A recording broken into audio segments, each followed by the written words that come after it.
mo sa itong sir kay magbuhat mo may conclusion. Yung once na Wala ko, wala yung sa dapat mo mag-business ka, di ba? You're talking about business, you're prepared. And then, ang business na isugal siya. So, you're ready, tanan, sa study, bisa ko ba gabi nag-study o ba nag-close pa rin siya. So, sana siya is capital ka, dapat bumalik sa imo ang iyong capital. So, dapat kabalok ka, imo ROI. Pinaka-importante is ROI. Ang ROI is pinaka-ano na siya. Hindi mo lang ginapangita sa businessman, mga business persons. Ang return of investment. Halimbawa, nagkakapita ko 20,000, sa isa kabulan mo, ROI ba na ako 20,000? Nagkakapita ko 1 million, sa isa kabulan mo, ROI ba na ako 1 million? So, pila kabulan na ako, ang kapital, mabalik sa ko. Kaya hindi mo pwede mag-business ka, na muhatag ang kapital, hindi mawala siya. So, kwartalin mo na sensible ka na ang kwartal. Dapat, within a month, pila kabulan, 1 year, 2 years, 3 years, pa ma-return tayo ng kapital na kwartal.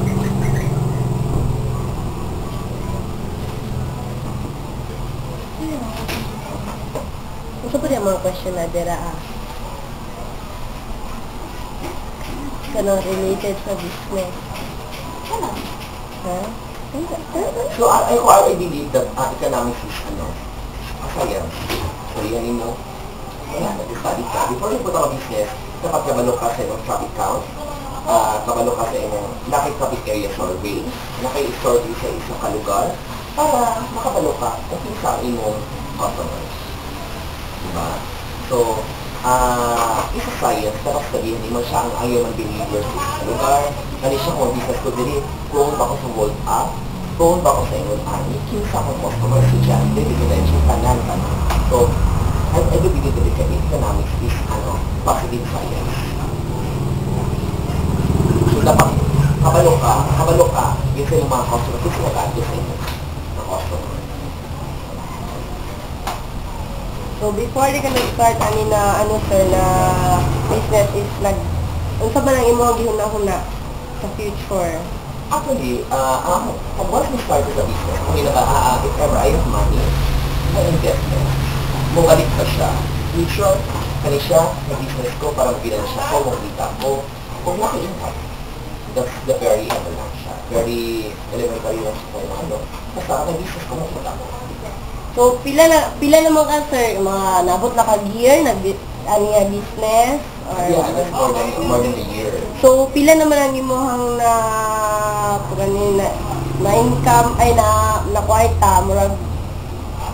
If ever kung kwarta na siya, that's very confidential. Sabi nila na basta, sa imo na business, nakikita ko. Kaya ever na di ko makita, di ko ako isa ka tuloy, di ko ako nagdwa ka tuloy, di ko ako nagdwa ka tuloy. Siguro, di six na devotion na ako ang business. That, if ever mo naka-business ka, kasi may hindi sa ikaw kung nag-business ka, wala ka nakikita, yun siya, diba? So, karoon, kinikita ka ka. If we talk economics, mag-involve ang business.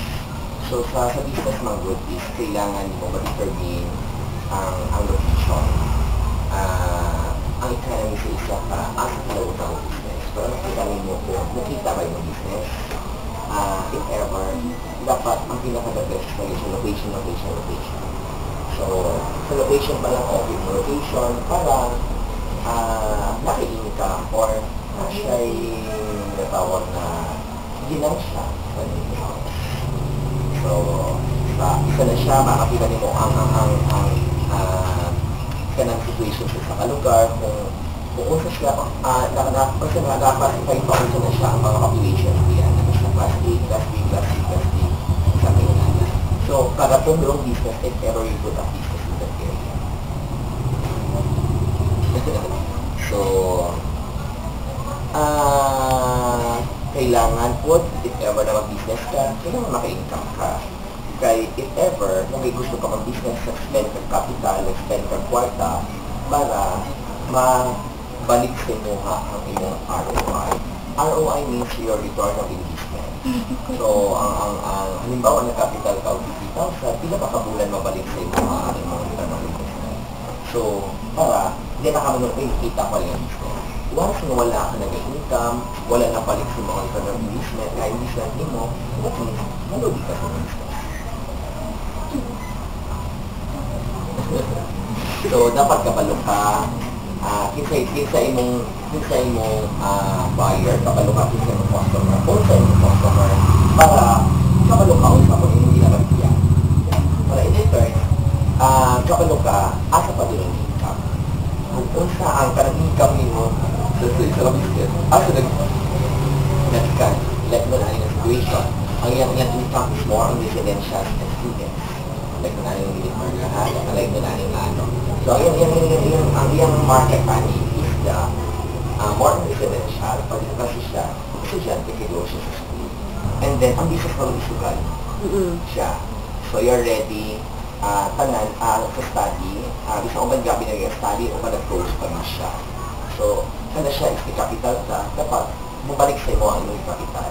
So, dapat kabalok ka, imo ROI. Pinaka-importante is ROI. Ang ROI is pinaka-ano na siya. Hindi mo lang ginapangita sa business mga person. Ang return of a business. Halimbawa, nagkakapita ko 20,000, sa isa kabulan mo, o iba na ko 20,000.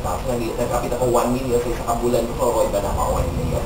So, pila kabulan na ako, ang kapital, mabalik sa ko. Kaya hindi mo pwede mag-business ka, na muhatag ang kapital, hindi mawala siya. So, kwarta rin mo na sinusugal ka na ang kwarta dapat, within a month, pila kabulan, 1 year, 2 years, 3 years, pa ma-return pa rin yung kapital na kwarta.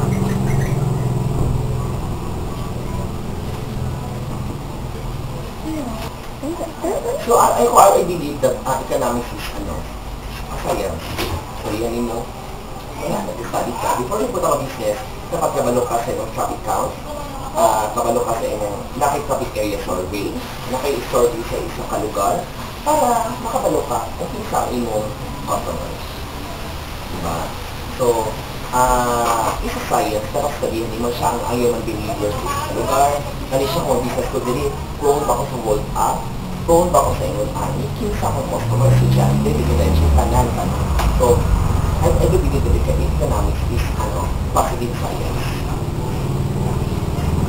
So, dapat, kabalo ka, yun sa yung mga customer, kung sinagadyo sa inyo, na customer.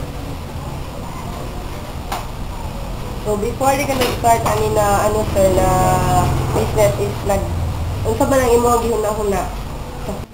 Therefore, Mr. Picaro agreed to the statement of Mr. Robin that economics is science, which studies a human behavior as relationship with ends, care, needs, which have alternative uses. It is applicable to business that is science because we need to study the behavior of customer and the area, and it's the art of science.